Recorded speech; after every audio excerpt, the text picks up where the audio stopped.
Hai Sobat Fisika, selamat datang di video pembelajaran fisika. Sobat Fisika, masih ingat tidak pada gerak translasi, gaya itu massa dikali percepatan, atau biasa kita sebut dengan persamaan hukum 2 Newton. Asalkan kalian tahu, dinamika rotasi ini ternyata masih ada analoginya loh sama hukum 2 Newton. Sebelum itu, kita lihat dulu indikator pembelajaran yang akan kita capai.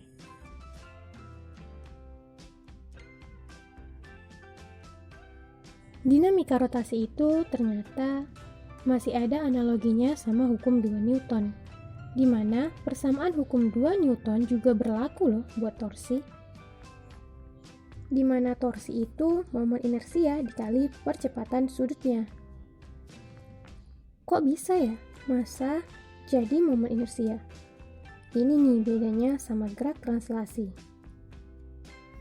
Momen inersia adalah ukuran kelembaban suatu benda untuk berotasi terhadap porosnya.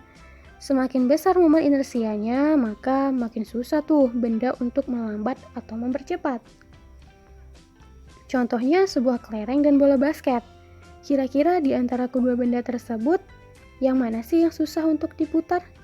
Ya, tentunya kelereng, karena ukuran kelereng lebih kecil. Kemudian, sebuah balon yang ukurannya sama dengan ukuran bola tolak peluru, kira-kira lebih gampang mana nih untuk memutar balon atau bolanya? Tentunya lebih mudah untuk memutar balon, karena massanya lebih kecil. Momen inersia sangat berhubungan dengan massanya. Jadi, jika ini sebuah benda, kita putarkan ke sana. Dengan massanya M dan jarak partikel ke poros adalah R. Maka persamaannya, momen inersia sama dengan massa dikali kuadrat jarak partikel ke poros. Pada kenyataannya, kebanyakan benda bukanlah benda titik. Misalnya sebuah besi panjang. Pada besi ini memiliki banyak titik massa. Di setiap bagian dari besi ini terdapat banyak sekali titik massa dan sangat rapat, dan juga bergabung membentuk sebuah benda. Benda seperti ini disebut benda kontinu. Untuk mengetahui nilai momen inersia berbagai benda tegar, bisa dicari menggunakan operasi integral.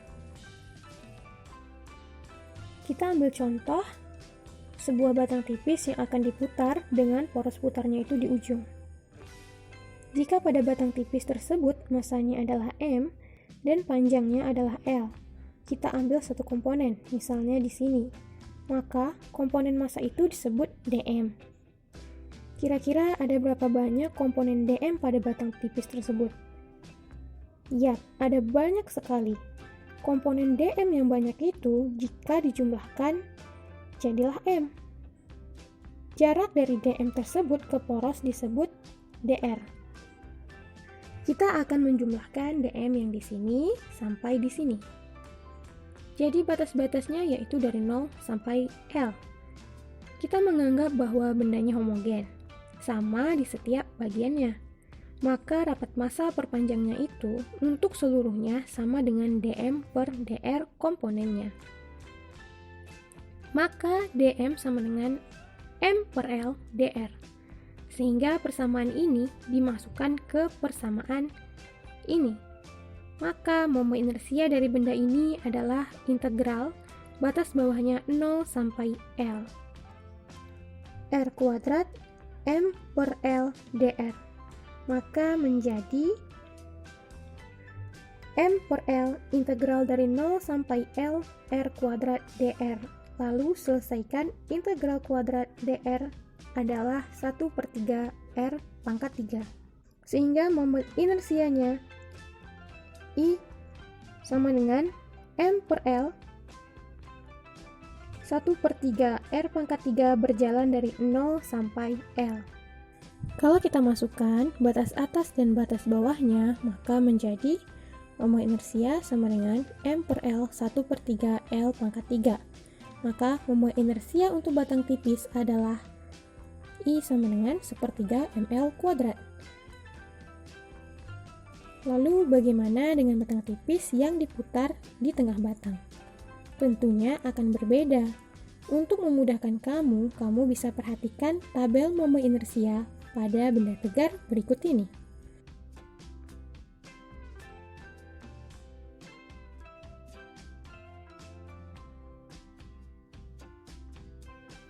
Oke, kita ambil contoh. Misalnya ada sebuah yoyo bermasa 200 gram bergerak ke bawah melepaskan diri dari lilitan talinya.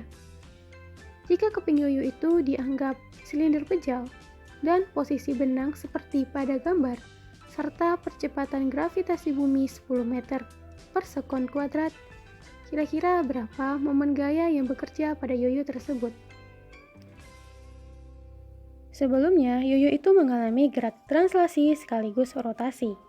Pada saat mengalami gerak rotasi, torsi sama dengan momen inersia dikali percepatan sudut. Torsinya, jari-jari dikali gaya tegang tali sama dengan momen inersia silinder pejal setengah massa dikali jari-jari dikuadratkan dikali percepatan dibagi jari-jari. Sehingga gaya tegang tali sama dengan setengah dikali massa dikali percepatan. Kemudian, pada saat yoyo mengalami gerak translasi, total gaya sama dengan massa dikali percepatan. Gaya yang bekerja adalah gaya berat dikurang gaya tegang tali sama dengan massa dikali percepatan.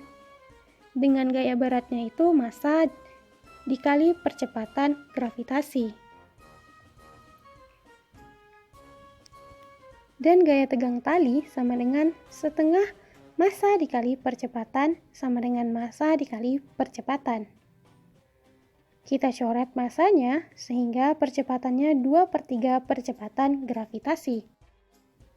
Nah, untuk mencari besar torsinya, kita bisa menggunakan persamaan torsi sama dengan momen inersia dikali percepatan sudut. Torsi sama dengan setengah massa dikali kuadrat jari-jari dikali percepatan dibagi jari-jari. Sehingga torsi sama dengan setengah massa dikali jari-jari dikali percepatan. Jadi momen gaya yang bekerja pada yoyo sebesar 0,02 Nm. Itu tadi penjelasan mengenai materi momen inersia, di mana momen inersia itu merupakan ukuran kelembaman suatu benda untuk berotasi terhadap porosnya. Untuk mencari nilai momen inersia pada benda partikel, kita bisa menggunakan persamaan momen inersia sama dengan massa dikali jarak benda dari sumbu putar yang dikuadratkan. Dan untuk mencari nilai momen inersia pada benda homogen, kita bisa mencarinya dengan operasi integral atau bisa dilihat pada tabel yang udah kita bahas tadi. Selanjutnya, coba kamu buat kelompok belajar, kerjakan soal berikut ini. Kemudian, carilah aplikasi dari benda tegar dari benda-benda yang ada di sekelilingmu. Sampai di sini dulu video kali ini. Sampai ketemu lagi di video selanjutnya.